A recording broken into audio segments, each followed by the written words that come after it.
창세기 40장. 이런 일들이 있은 지 얼마 후 이집트 왕에게 술잔을 올리는 시종장과 빵을 구워 올리는 시종장이 왕에게 잘못을 저질렀다. 파라오는 두 관리, 곧 술잔을 올리는 시종장과 빵을 구워 올리는 시종장에게 분노했다. 파라오는 그들을 경호대장 보디발의 집 안에 있는 감옥에 가두었다. 그곳은 요셉이 갇혀 있는 감옥이었다. 경호대장 보디발은 요셉에게 이들 두 관리를 맡겼다. 요셉은 그 두 관리의 시중을 들었다. 두 시종장이 감옥에 갇힌 지 여러 날이 지났다. 어느 날 밤 감옥에 갇혀 있던 두 관리, 곧 왕에게 술잔을 올리던 시종장과 빵을 구워 올리던 시종장이 각기 꿈을 꾸었다. 꿈의 내용은 서로 달랐다. 요셉이 아침에 그들에게 가보니 그들의 얼굴에 근심스런 빛이 어려 있었다. 요셉은 자기 주인의 집에 자기와 함께 갇혀 있는 파라오의 두 관리들에게 물었다. 오늘은 두 분 얼굴에 수심이 어려 있군요. 무슨 일이 있으신가요? 그들이 요셉에게 말했다. 우리가 꿈을 꾸었는데 꿈을 해석해 줄 사람이 없어서 그러네. 요셉이 두 관리에게 말했다. 해몽은 하나님의 능력에 속하는 것입니다. 제게 말씀해 보세요. 왕에게 술잔을 올리던 시종장이 요셉에게 자신이 꾼 꿈 이야기를 했다. 꿈속에서 나는 웬 포도나무가 내 앞에 있는 것을 보았네. 그 포도나무에는 3개의 가지가 뻗어 있더군. 각 가지마다 싹이 나고 꽃이 피더니 포도송이가 열렸어. 그때 내 손에는 파라오의 잔이 들려 있더군. 나는 포도를 따다가 파라오의 잔에 즙을 짜서 그 술잔을 파라오의 손에 들려드렸다네. 요셉이 왕에게 술잔을 올리던 시종장에게 말했다.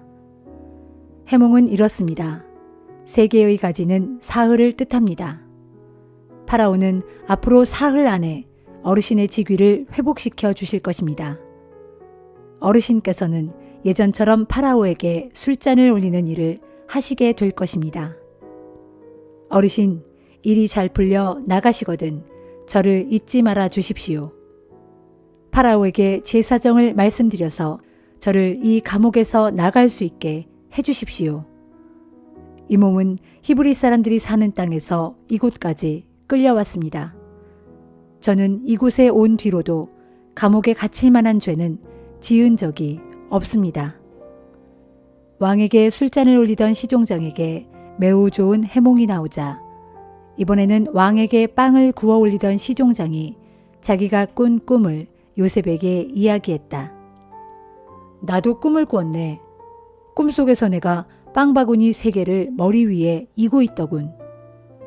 맨 위에 있는 바구니에는 파라오에게 드릴 갖가지 빵이 담겨 있었는데 새들이 날아와 그 바구니 속의 음식을 먹어버렸네. 요셉이 말했다. 해몽은 이렇습니다. 3개의 바구니는 사흘을 뜻합니다. 앞으로 사흘 안에 파라오는 어르신의 목을 치실 것입니다. 그런 후에 어르신의 시신을 나무에 매달 것인데 새들이 와서 그 시신을 쪼아 먹을 것입니다. 사흘이 지났다. 그날은 파라오의 생일이었다. 파라오는 모든 신하들을 위해 잔치를 베풀었다. 파라오는 신하들이 모두 모인 자리에 술잔을 올리던 시종장과 빵을 구워 올리던 시종장을 불러냈다. 파라오는 술잔을 올리던 시종장을 다시 복직시켰다. 그래서 그 시종장은 예전처럼 파라오에게 술잔을 올리는 일을 했다. 그러나 파라오는 빵을 구워 올리던 시종장은 나무에 매달아 처형시켰다. 요셉이 해몽한 그대로였다. 하지만 술잔을 올리는 그 시종장은 요셉을 까맣게 잊고 지냈다.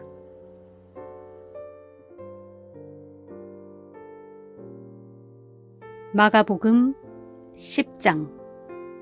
예수께서 그곳을 떠나 유대 지방의 남쪽을 거쳐 요단강 동편으로 가셨다. 여느 때처럼 수많은 사람들이 모여들자 예수께서는 예전처럼 그들을 가르치셨다. 그때 바리새파 사람들 몇 명이 와서 예수를 시험하려고 이렇게 물었다. 남편이 자기 아내를 버려도 괜찮습니까? 예수께서 대답하셨다. 모세는 당신들에게 뭐라고 가르쳤소? 그들이 대답했다. 이혼 증서를 써주면 아내를 버려도 좋다고 했습니다. 예수께서 말씀하셨다. 모세가 이런 율법을 만든 것은 당신들 마음이 본래 악하기 때문이요. 애당초 하나님께서는 천지 창조 때부터 사람을 남자와 여자로 만드셨소. 이런 이유로 남자는 부모를 떠나 자기 아내와 합하여 둘이 한 몸이 된다 하였소. 따라서 이제 그들은 둘이 아니라 한 몸이요. 그러므로 하나님께서 짝지어 주신 것을 사람이 갈라놓아서는 안 됩니다. 그 후 예수 일행이 다시 집으로 돌아왔을 때 제자들이 이 문제를 놓고 예수께 물었다. 예수께서 제자들에게 말씀하셨다. 누구든지 자기 아내를 버리고 다른 여자와 결혼하면 그는 자기 아내에게 간음죄를 짓는 것이다. 또 아내가 자기 남편을 버리고 다른 남자와 결혼하면 그 여자 역시 남편에게 간음죄를 짓는 것이다. 그때 사람들이 어린아이들을 예수께 데리고 와서 쓰다듬어 주시기를 바랐다. 그런데 제자들은 선생님을 괴롭히지 말라고 나무라면서 그들을 돌려보내려 하였다. 예수께서 이것을 보시고 크게 화를 내며 제자들에게 말씀하셨다. 어린아이들이 내게로 오는 것을 막지 말아라. 하나님의 나라는 이런 어린아이와 같은 자들의 것이다. 내가 분명히 말한다. 누구든지 어린아이와 같은 마음으로 하나님 나라를 받아들이지 않으면 결코 그곳에 들어가지 못할 것이다. 그리고 예수께서는 어린아이들을 품에 안으시고 그들의 머리 위에 손을 얹어 축복해 주셨다. 예수께서 길을 떠나려 하시는데 어떤 청년이 달려와 예수 앞에 무릎을 꿇으며 물었다. 선하신 선생님, 영원한 생명을 얻으려면 제가 어떻게 해야 합니까? 예수께서 그 청년에게 말씀하셨다.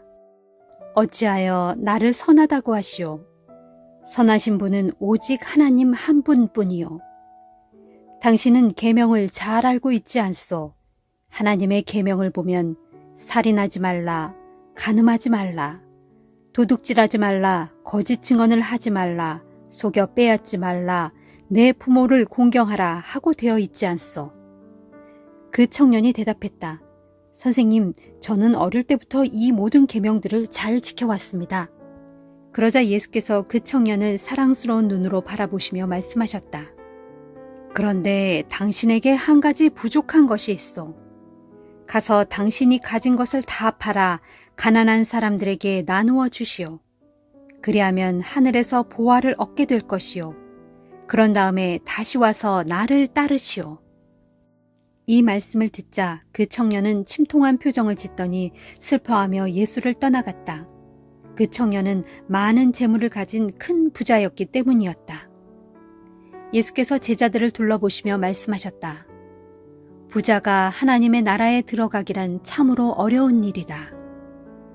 이 말씀을 듣고 제자들이 크게 놀라며 의아해하자 예수께서 다시 제자들에게 말씀하셨다.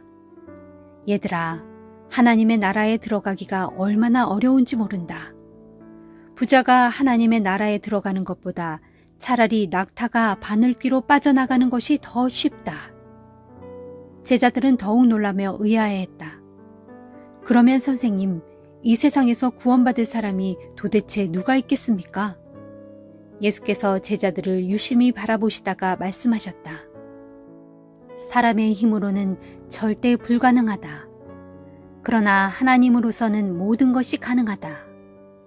그때 베드로가 예수께 말했다. 선생님, 보시다시피 저희는 모든 것을 버리고 주님을 따랐습니다. 예수께서 대답하셨다. 내가 진정으로 너희에게 말한다. 누구든지 나를 위하여 또 복음을 위하여 자기 집이나 형제나 자매나 어머니나 아버지나 자녀나 재산을 버린 사람은 지금 이 세상에서 핍박도 함께 받겠지만 자신이 버린 것들을 100배로 돌려받을 것이다. 그러나 무엇보다 장차 오는 세상에서는 영원한 생명을 얻게 될 것이다. 그러나 그런 자들 가운데서도 먼저 된 사람이 나중되고 나중된 사람이 먼저 되는 일이 많을 것이다. 예수 일행이 예루살렘으로 올라가는 길에 예수께서 앞장서서 홀로 걸어가시자 모두들 놀라고 두려운 마음으로 뒤따라갔다. 예수께서 다시 12제자를 자기 곁에 불러 모으시고 장차 자신에게 닥칠 일을 일러주셨다. 보라, 우리가 예루살렘에 도착하면 인자는 배신을 당하여 대제사장들과 율법 교사들의 손에 넘겨질 것이다. 그들은 인자를 죽이기로 결정한 후 이방인들에게 넘길 것이다. 그러면 이방인들은 인자를 조롱하고 침뱉고 채찍으로 때린 뒤 마침내 죽일 것이다. 그러나 인자는 사흘 만에 무덤에서 다시 살아날 것이다. 그때 세베대의 두 아들인 야고보와 요한이 예수 곁으로 와서 말했다. 주님, 저희 소원을 들어주십시오. 예수께서 물으셨다. 너희가 무엇을 원하느냐? 그들이 말하였다. 주께서 영광의 자리에 앉으실 때 저희 가운데 한 명은 주님의 오른편에 또 한 명은 주님의 왼편에 앉게 해주십시오. 예수께서 대답하셨다. 너희가 지금 내게 요청하는 것이 과연 무엇을 뜻하는 것인지나 알고 하는 말이냐? 너희는 내가 마셔야 할 쓴 잔을 마실 수 있느냐? 내가 받아야 할 고난의 세례를 받을 수 있느냐? 그들이 대답했다. 네, 저희는 할 수 있습니다. 그러자 예수께서 말씀하셨다. 그렇다. 너희는 내가 마시는 잔을 마시게 될 것이고 내가 받는 세례를 받게 될 것이다. 하지만 너희를 내 오른편이나 왼편에 앉게 할 권한은 내게 없다. 그 자리는 하나님께서 이미 정해놓으신 사람들에게 돌아갈 것이다. 다른 10제자들이 이 일을 보고 야고보와 요한에게 분노하자 예수께서 그들을 불러놓고 말씀하셨다. 너희도 알다시피 세상의 왕이나 위정자들은 백성들 위에 군림하면서 권력을 휘두른다. 그러나 너희는 결코 그래서는 안 된다. 너희 중에 누구든지 큰 자가 되기를 원하는 사람은 먼저 너희를 섬기는 자가 되어야 한다. 또 너희 중에 으뜸이 되기를 원하는 사람은 먼저 모든 이들의 종이 되어야 한다. 인자는 섬김을 받으러 온 것이 아니라 섬기러 왔고 많은 사람들을 구하기 위하여 자기 목숨을 내어주려고 온 것이다. 예수와 제자들이 여리고 성읍에 들렀다가 뒤따르는 많은 사람들과 함께 성읍을 떠날 때였다. 그때에 디메오의 아들 바디메오라는 맹인 거지가 길가에 앉아 있다가 나사렛 예수가 그 길로 지나가신다는 말을 듣고 소리를 지르기 시작했다. 다윗의 자손이신 예수여, 저에게 자비를 베풀어 주십시오. 그러자 많은 사람들이 그를 나무라며 조용히 하라고 했다. 그러나 그는 더욱 큰 소리로 다윗의 자손이시여, 저에게 자비를 베풀어 주십시오 하고 외쳤다. 예수께서 걸음을 멈추시며 말씀하셨다. 그 사람을 불러오시오.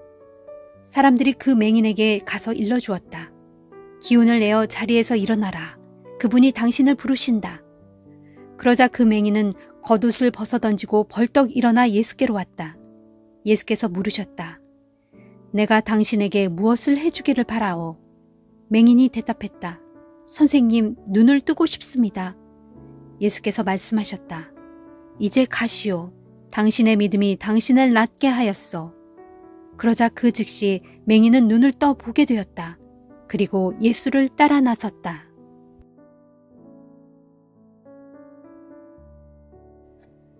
욥기 6장. 엘리바스의 충고를 듣고 욥이 대답했다. 정말이지, 내 고뇌의 무게를 달아볼 수만 있고 내가 당한 이 불행의 비참함을 저울에 올려놓을 수만 있다면 얼마나 좋을까. 틀림없이 바닷가의 모래보다도 더 무거울 거야. 그러하기에 내 말이 거칠고 험했던 것이네. 전능하신 분께서 나에게 화살을 쏘아대시고 그 화살이 내 속에 세게 박히니 내 영혼이 그 화살의 도구로 비틀거린다네. 지금 하나님께서는 작정하시고 나를 아주 무섭게 몰아치고 계신다네. 들판에 먹을 풀이 있는데도 들나귀가 울부짖겠는가? 구유에 꼴이 있는데도 소가 울겠는가? 싱거운 음식을 소금도 치지 않고 먹을 수 있겠는가? 달걀 흰자위를 무슨 맛으로 먹는단 말인가?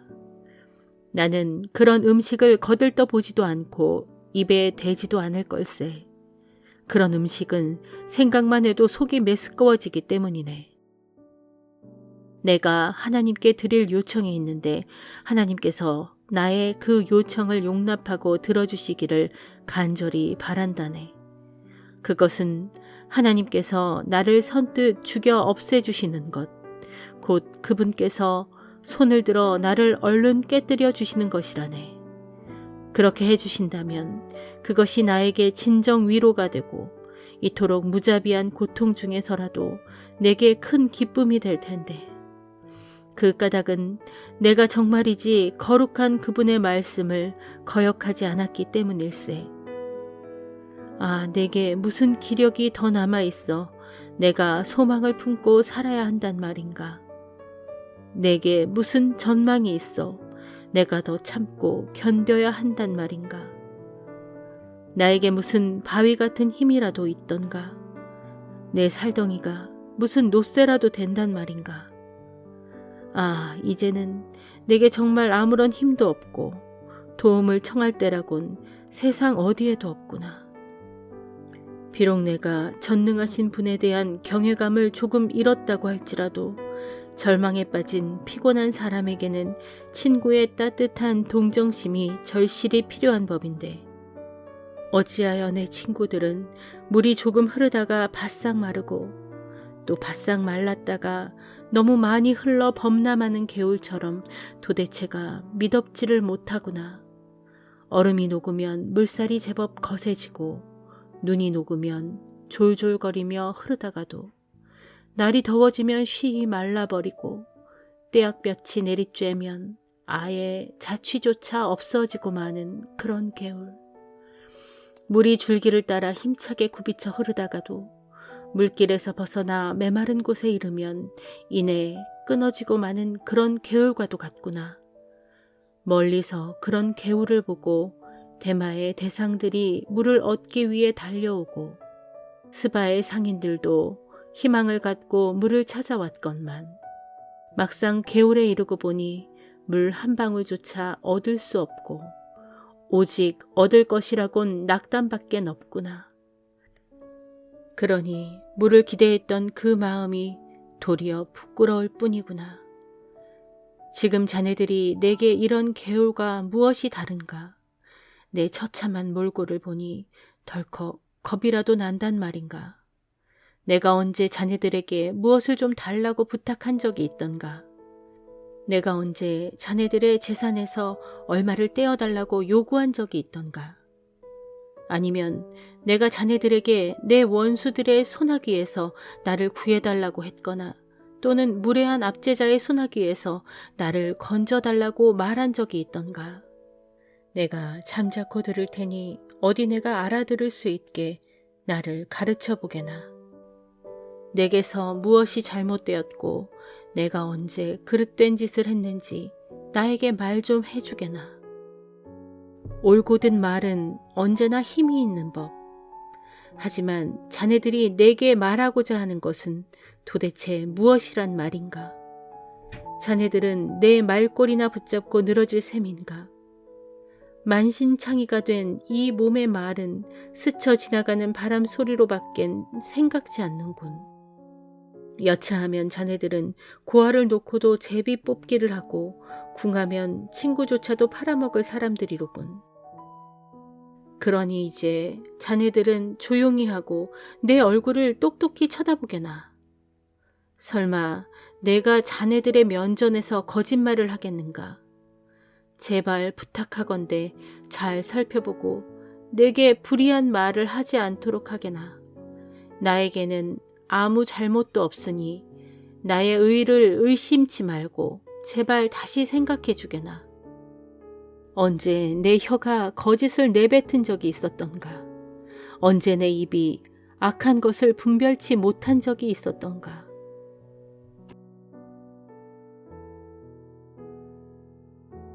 로마서 10장. 형제들이여, 나는 내 동족 이스라엘 백성이 구원받기를 마음속 깊이 진심으로 원하여 그 일로 하나님께 기도해 왔습니다. 나는 이스라엘이 하나님을 섬기는데 얼마나 열성적인지 밝히 증언할 수 있습니다. 하지만 그들의 열성은 올바른 지식에 근거한 것이 아닙니다. 그들은 하나님에게서 비롯되는 의를 알지 못하고 자기들 스스로 의를 세우려고 애씀으로써 하나님의 의를 따르지 않았습니다. 그래서 그리스도께서는 주를 믿는 모든 사람들로 하여금 하나님의 의에 이르도록 하기 위해 율법을 온전히 이루어 주셨습니다. 일찍이 모세는 기록하기를 사람이 율법대로 따라 살면 하나님의 의에 이를 수 있고 그래서 그 의로 인해 살 것이다 라고 하였습니다. 그러나 믿음을 통해서 오는 하나님의 의에 대해서는 이렇게 말합니다. 여러분은 마음속으로 그리스도를 모셔내리려고 누가 하늘에 올라가겠느냐 하고 말하지 마십시오. 또는 마음속으로 그리스도를 죽은 자들 가운데서 모셔 올리려고 누가 지옥에 내려가겠느냐 하고 말하지도 마십시오. 그렇다면 이 말은 무엇을 뜻합니까? 성경에 기록되기를 말씀은 너희 가까이에 있다. 너희의 입속에 있고 너희의 마음속에 있다 라고 했습니다. 그렇습니다. 우리가 전파하는 것이 바로 이 믿음의 말씀입니다. 만일 여러분이 예수는 나의 주님이십니다 라고 입으로 고백하고 또한 하나님께서 예수를 죽은 자들 가운데서 살리셨다 라는 사실을 마음으로 믿으면 여러분은 구원을 받을 것입니다. 이처럼 사람이 마음으로 믿으면 하나님께 의롭다는 인정을 받게 되고 입으로 그 믿음을 고백하면 구원을 얻게 됩니다. 성경에 기록되기를 누구든지 그리스도를 믿는 사람은 결코 수치를 당하는 일이 없을 것이다 라고 했습니다. 이 점에서는 유대인이나 이방인이 아무런 차별이 없습니다. 똑같은 주님이 모두의 주님이시고 주님께서는 자신께 구하는 사람 누구에게나 풍성한 복을 내려주십니다. 실로 그러합니다. 누구든지 주님의 이름을 부르는 사람은 구원을 얻을 것입니다. 그런데 생각해 보십시오. 주님을 믿지 않는다면 그들이 어떻게 주님을 부를 수 있겠습니까? 또 주님의 이름을 한 번도 들어본 적이 없다면 어떻게 주님을 믿을 수 있겠습니까? 또 누군가 주님에 대해 전하는 사람이 없다면 그들이 어떻게 들을 수 있겠습니까? 또 보내시는 분이 없다면 누가 어떻게 가서 전할 수 있겠습니까? 이것은 성경에 기록된 대로 참으로 아름답구나 기쁜 소식을 전하는 자들의 발이여 한 것과 같습니다. 그러나 이스라엘 사람들 모두가 기쁜 소식을 받아들이는 것은 아닙니다. 그래서 예언자 이사야는 주님, 우리가 그들에게 전해준 말을 믿은 자가 과연 있었습니까? 하고 탄식했습니다. 그러므로 결국 믿음은 말씀을 듣는 데서부터 시작되고 또 듣는 것은 그리스도의 말씀에서 비롯됩니다. 그렇다면 내가 묻겠습니다. 유대인들은 과연 들은 적이 없습니까? 물론 다 들었습니다. 성경에도 그들의 소리가 온 땅에 전해지고 그들의 말이 세상 끝까지 이르렀다라고 되어 있습니다. 그러면 내가 다시 묻겠습니다. 유대인들은 말씀을 듣고서 그 말씀을 알아듣지 못했단 말입니까? 그렇지 않습니다. 사실 그들은 모세 때부터 말씀을 들어 알고 있었습니다. 그래서 하나님께서는 먼저 모세를 통하여 이렇게 말씀하셨습니다. 나도 내 백성이 아닌 족속을 사랑하여 너희로 질투하게 하고 또 내가 어리석은 민족으로 너희를 분노하게 하겠다. 또 예언자 이사야는 담대하게 외치기를 나는 나를 찾지 않던 사람들에게 알려질 것이고 나에게 도와달라고 청하지도 않은 사람들에게 나를 드러내 보여주겠다 라고 했습니다. 또 이사야는 이스라엘에 대한 하나님의 심정을 전하면서 내가 복종하지 않고 거역하는 백성을 품으려고 하루 종일 내 팔을 벌렸다 라고 했습니다.